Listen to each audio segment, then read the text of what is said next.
High, welcome my to channel Tohid রান্না টিপসে আপনাদের সবাইকে স্বাগতম।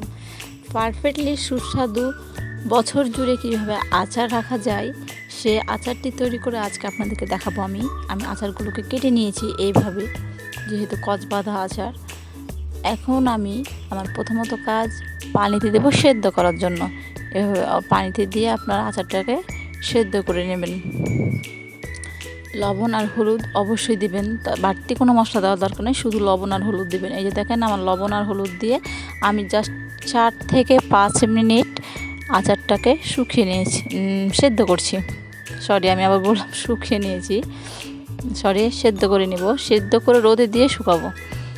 তো বন্ধুরা, আপনার যদি আমার আচারগুলো ভালো লাগে বা আমার রান্নাগুলো যদি আপনাদের ভালো লাগে, অবশ্যই আমার চ্যানেলটিকে লাইক করবেন, সাবস্ক্রাইব করবেন এবং আমার বেল আইকনটি প্রেস করে আমার পাশে থাকবেন।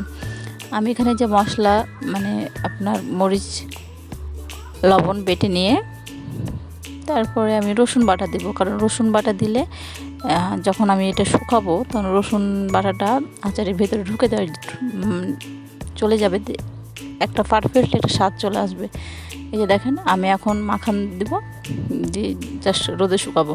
অবশ্যই বছর জুড়ে আচার রাখার জন্য আপনাকে এভাবে রোদে 2 দিন পারফেক্টলি 2 দিন তো রোদে দিতেই হবে। 2 দিন রোদে দিলে আপনার আচারটাও ভালো থাকবে, বছর জুড়েও খেতে পারবেন। আমি আচারগুলো দেখেন মেলে দিয়েছি রোদে। আমি 2 দিন পর আচারগুলো, এই যে দেখেন আমার আচারগুলো 2 দিনের মধ্যে কেমন শুকিয়ে গেছে। এভাবে একটা শুকানো, অতিরিক্ত শুকানো যাবে না, নাহলে ওটা অন্যরকম হয়ে যাবে, অনেক কড়া লাগবে, খেতে ভালো লাগবে না। এভাবে শুকিয়ে নেবেন। তো চলে এলাম পরে 2 দিন পর আপনাদের জন্য আচারটি আমি এখন পারফেক্টলি তৈরি করব। আমি প্রথমত মরিচ, তারপরে এখানে নিয়েছি আমি 5 মশলা। আমরা বলি 5 মশলা, কে বলে 5 ফোড়ন, এক জায়গায় এক রকমের নাম বলে, তো যে যেমন বলেন, নামে কি যায় আসে, তাই না? তো আমি এখানে তেল দিচ্ছি।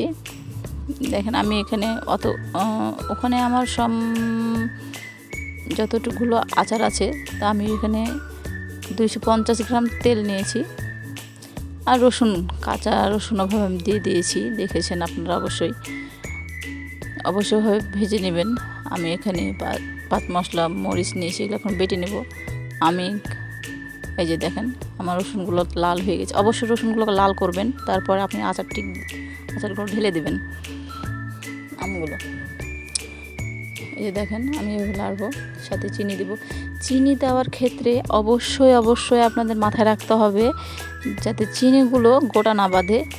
হালকা জালে দিবেন চিনিগুলো, আর চিনিগুলো গলা না পর্যন্ত আপনারা আস্তে আস্তে জাল দিয়ে আচারগুলোকে নাড়বেন।